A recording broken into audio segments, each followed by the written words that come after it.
بسم اللہ الرحمن الرحیم۔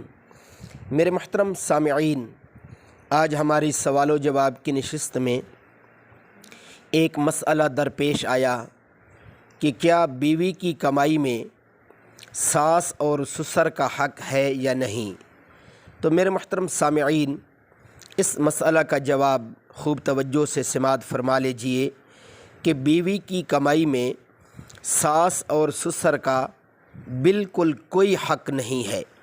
وہ بیوی ہی کی کمائی ہے اور وہی اپنی مرضی کے ساتھ خرچ کر سکتی ہے، لیکن اگر وہ بطور اخلاق، حسن سلوک، اکرام اور محبت کے لیے ساس اور سسر کو کچھ دے دے تو اس میں کوئی مضائقہ نہیں ہے۔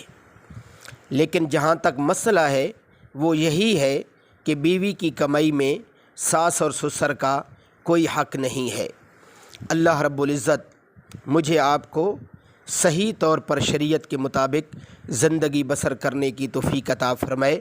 میرے محترم سامعین، مزید ایسے مستند دینی مسائل جاننے کے لیے میرے اسلامی چینل ذوق اسلام کو ضرور سبسکرائب فرما لیجئے۔ جزاکم اللہ خیرا و احسن الجزا۔